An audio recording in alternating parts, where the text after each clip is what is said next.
8. As distâncias percorridas pelos oficiais de justiça para o cumprimento de diligências nos mandados pagos das comarcas do interior e nos mandados gratuitos da comarca da capital e do interior serão aferidas pelo sistema de raios.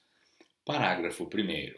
Na comarca da capital, considera-se raio a linha reta da distância percorrida para o cumprimento de uma ou mais diligências, a partir da sede do juízo, desconsideradas as curvas, vias de contramão, interdições, enchentes e ruas inacessíveis.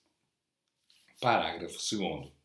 Nas comarcas no interior, a matéria será regulamentada pelo juiz diretor do fórum, ou onde houver, pelo juiz corregedor da SADM, por meio da portaria, considerando-se as distâncias, em linha reta, da sede do juízo a todos os bairros e municípios da comarca, a comarcas contíguas, bem como a pontos importantes, INSS, prefeitura, estabelecimentos prisionais, etc.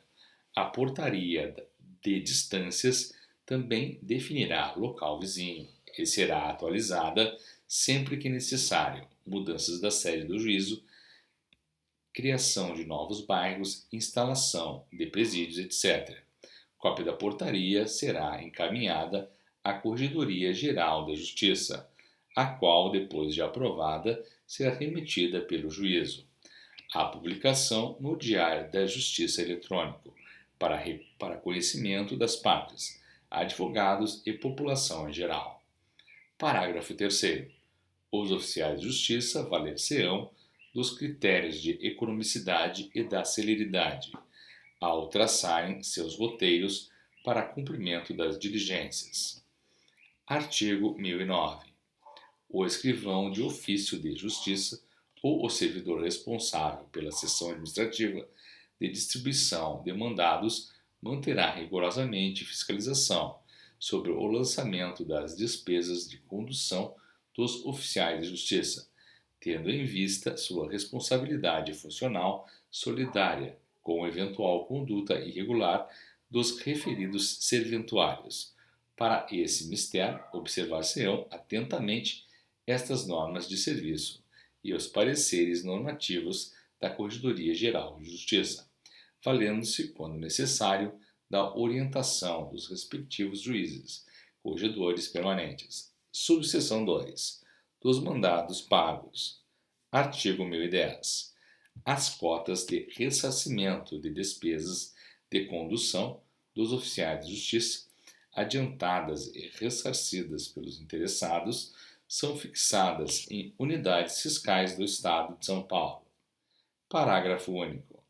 Os novos valores decorrentes de reajustamento da UFESP não se aplicarão aos depósitos antes efetuados, ainda que o correspondente mandado não tenha sido expedido ou cumprido.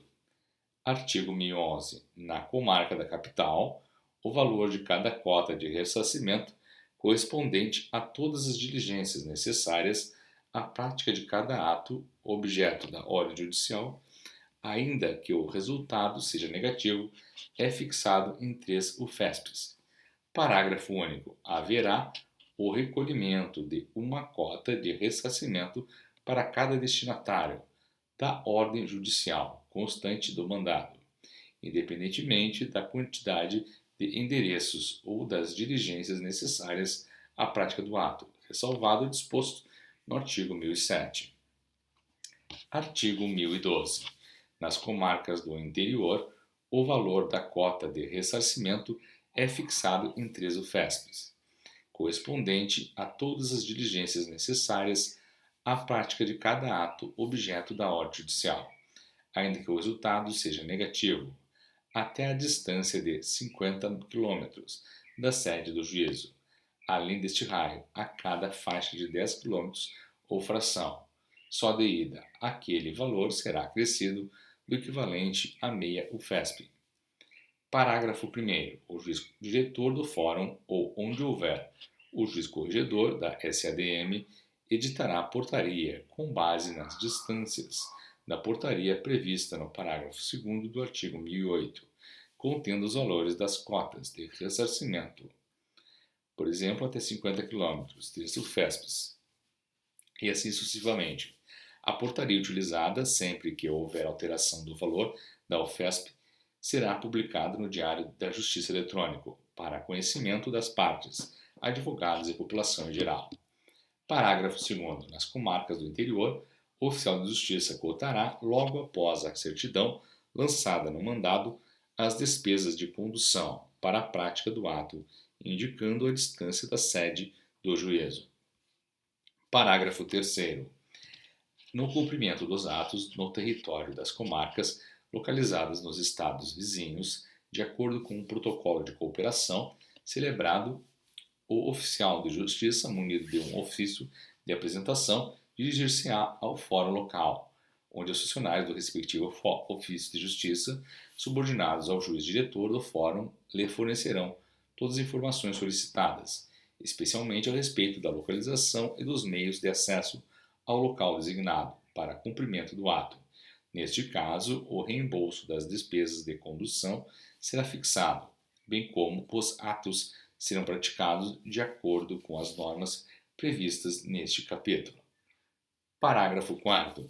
Haverá recolhimento de uma cota de ressarcimento para cada destinatário da ordem judicial, constante do mandato, independentemente da quantidade de endereços ou das diligências necessárias à prática do ato, ressalvados o disposto no caput e no artigo 1007.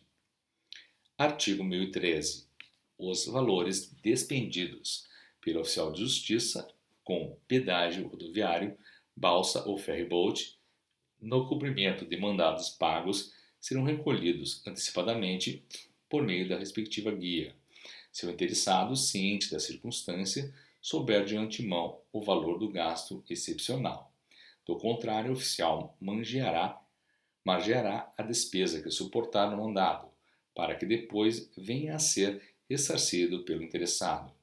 Parágrafo único. No caso de cumprimento do mandado por 2 ou mais oficiais de justiça, somente haverá ressarcimento àquele que suportou os gastos da diligência.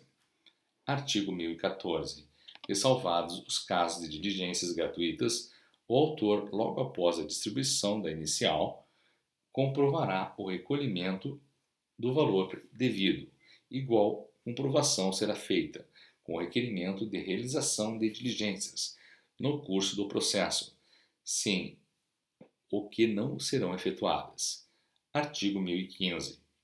Nas buscas e apreensões, em casos de crimes contra a propriedade material, as quantias referentes ao pagamento das despesas com condução deverão ser também previamente adiantadas. Artigo 1016. O recolhimento das despesas de condução será efetuado por meio de guia própria, GRD, Guia de Recolhimento de Diligências, para crédito em conta aberta na agência ou posto bancário da comarca ou fórum, a que distribuído o feito correspondente. Parágrafo único. A guia de recolhimento das despesas de diligência terá 5 vias, destinando-se a primeira ao estabelecimento de crédito, a segunda à parte e terceira e quarta a guarda pelo escrivão, a quinta ao entranhamento nos autos. Artigo 1017. O preenchimento da guia poderá ser feito diretamente no sítio eletrônico do Banco do Brasil, na internet, do qual será gerado o correspondente boleto de pagamento, além da indicação do valor e da conta corrente do depósito. O interessado preencherá a guia informando os nomes do depositante e da parte autor e réu, a comarca ou fórum, onde é ajuizado o feito ou distribuída a carta precatória, o ano do processo e, quando conhecidos, a vara de tramitação e o número do processo. Parágrafo 1º. O boleto de pagamento terá 4 vias. Primeira será destinada à parte, segunda entranhada nos autos, terceira e quarta anexada ao mandado. Parágrafo 2º. O interessado poderá efetuar o pagamento do boleto em qualquer estabelecimento, na rede bancária, atendente da Caixa ou em terminal autoatendimento, ou ainda através do Internet Banking. Parágrafo 3º. O depositante apresentará 3 vias do boleto ao ofício de justiça, e, caso o recolhimento não esteja autenticado mecanicamente, anexará a cada uma das vias o devido comprovante de pagamento, fornecido pelo atendente de caixa, terminal de autoatendimento ou internet banking.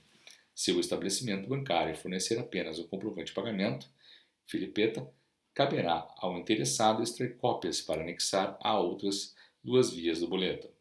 Parágrafo 4º.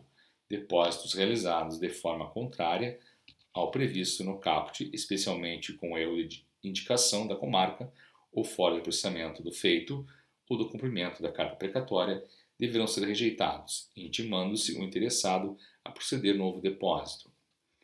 Parágrafo 5º. Efetuado o depósito para a comarca ou fórum correspondente, a parte poderá requerer o levantamento do valor anteriormente depositado na forma prevista no artigo 122-A.